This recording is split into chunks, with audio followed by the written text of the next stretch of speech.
देखना आप after 15 days you will see a immense growth from your preparation. अगर अभी आप यहाँ हो ना तो आप यहाँ पे हो। सो फर्स्ट थिंग फर्स्ट जो हमें करनी है ना, ये हमें देखना है कि हमारा पेपर कैसे बाइफर्केटेड है और डिवाइडेड है, पहले चीज़ ये। और उसके बाद ये हमें देखना है कि हमारा स्ट्रॉन्ग पॉइंट क्या है और वीक पॉइंट क्या है रेस्ट ऑफ द पेपर के लिए। 75 मार्क्स स्कोर करना इज़ लाइक कर सकते हो इतना आप आइडियली इस पेपर में प्री में in the remaining 20 days। How will discuss. First of all we know कि जो हमारा पेपर है वो मेनली कंसिस्ट करता है स्पीड वाली चीज़ें। तो दिस इज़ योर रिस्पॉन्सिबिलिटी कि आप एवरी डे हर रोज़ विदाउट थके विदाउट एनी कुछ भी बहाना दिया आपको जो मिनिमम क्वेश्चन का थ्री है वो आपको पार करना पड़ेगा। और मैं अभी आपको बताने वाली हूँ कौन से वो मिनिमम थ्री के कितने क्वेश्चन हैं जो आपको सॉल्व करने पड़ेंगे विदाउट बींग टायर्ड।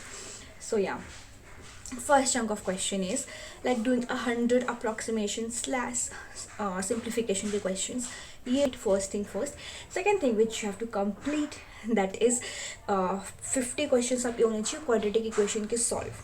Like अभी तक I am just hoping कि if you have clicked in this video तो आपका basic clear होगा। अभी आप practice वाली चीज़ों में आगे होगे। So for that 50 questions approximation के 50 question wrong number series 50 question minimum वो जो होता है मिसिंग वाला वो मिनिमम इतनी चीज़ें हमारी हो गई यहाँ से कवर।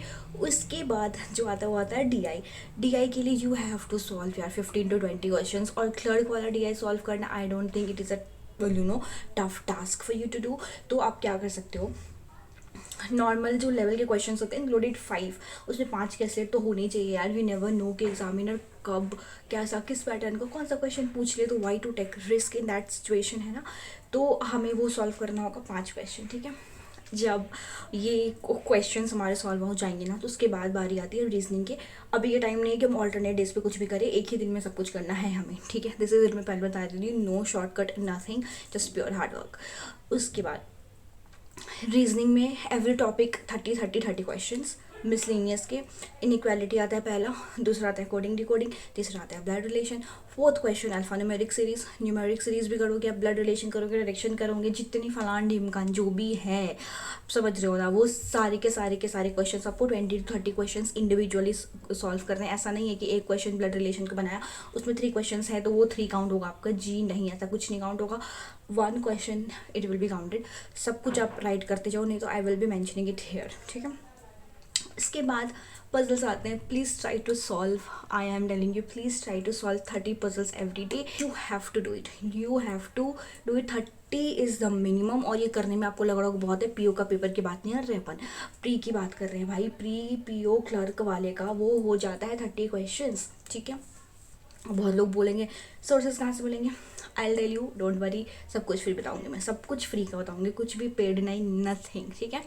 ये करने के बाद आता है इंग्लिश। आई नो सुन के लग रहा होगा शिट अभी इंग्लिश में क्या बताएगी कैसे होगा, क्योंकि इंग्लिश के लिए टाइम कम है, बट ऐसा आपको लग रहा है, ऐसा कुछ है नहीं, ठीक है। सो इंग्लिश में वट यू कैन डू और what is beneficial for you, जो आपके लिए बेनिफिशियल होगा। यहाँ पे रीडिंग रोज़ ही करनी है 40 मिनट्स विदाउट बींग टायर्ड। और एक दिन भी स्ट्रिक टूटा तो I will be starting from day 1, ठीक है।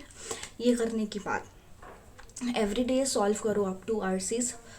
SBI क्लर्क प्री लेवल का मीन्स सॉरी पीओ प्री नहीं करना, क्लर्क प्री करना है, ठीक है। 2 आरसीज एवरी डे, 2 पहले jumbles every day and 2 sectional test लगाओ। बस ये सारी चीज़ें करो एंड सम अप करो अपनी प्रिपरेशन को। और या मॉक टेस्ट एक लगाना, क्योंकि इतने सारी तैयारी आप करोगे फिर आपका मन नहीं करेगा मॉक टेस्ट देने का। But if still you have उतना स्ट्रेंथ बच रहा है कि मैं कर सकता हूँ कर सकती हूँ, then please give 2 mocks every day. And देखना आप after 15 days you will see a immense growth from your preparation. अगर अभी आप यहाँ हो ना तो आप यहाँ पे होगे, ये this thing will fill up and you will feel very confident. या बाय।